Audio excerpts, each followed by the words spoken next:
The media wants you to believe that Joe Biden is the candidate of empathy and compassion. Joe cares. But my next guest is living proof that that is false. Former professional boxer Charles Duke Tanner was sentenced to 30 years in prison on federal drug charges.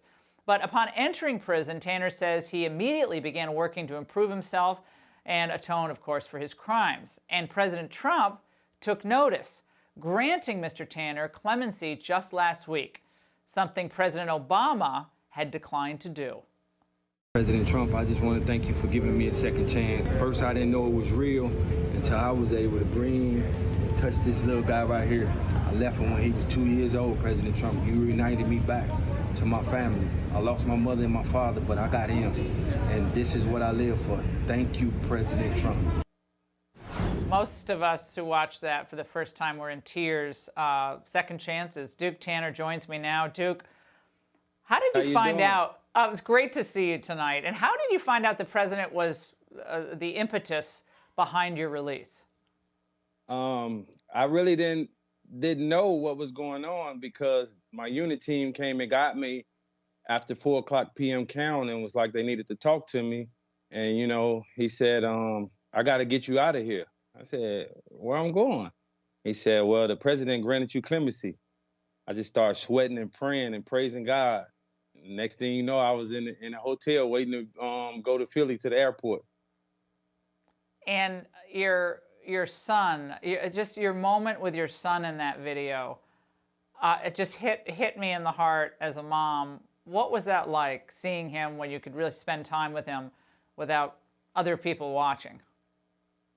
You know, that situation with my faith and my belief in my Lord and Savior Jesus Christ, on how I got the free gift from him, from what he did on the cross. The second best gift in life was given to me by President Donald Trump that day when I was able to be in my son's life and reunited with him. Something that I was given a life sentence, a double life sentence at first that was reduced to 30 years. So that day right there is the second best thing besides getting my salvation, being free and being in my son's life. I want to play something for you, Duke, that Joe Biden said about President Trump during that last debate. Watch. Abraham Lincoln here is one of the most racist presidents we've had in modern history. He pours fuel on every single racist fire, every single one. He has moved around and made everything worse across the board. This guy is a dog whistle about as big as a foghorn. Duke, it's not just Biden claiming the president's racist, but athletes, celebrities lob this charge routinely. Do you think President Trump is a racist?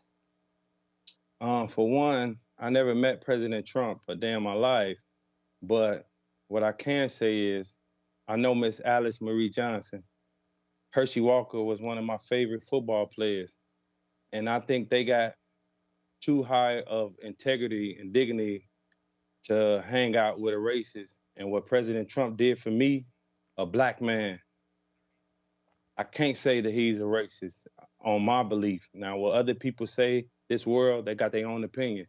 But what he done for me, like I said, the second best thing to getting your salvation by Jesus Christ. And if you're a believer in God, you'll understand what that means and how important that means. That's the second best gift he gave me. So I can never say that he's a racist. And that's where I stand in my humble opinion. Duke, I've got to say, second chances, you know, who among us hasn't needed a second chance? And I think your witness and just your personal story is really moving beyond politics and everything else. And we just really appreciate your coming on, and we wish you the best of luck with your family. And thanks for joining us tonight. Thank you so much. And thank everybody in the Trump administration and who has something to do with my freedom for sending me back to my boy to show true redemption. And that's what I would do. I'm going to make you all proud. President Trump, I'm going to make you proud of me. I promise. Thanks for reading my petition. God bless you.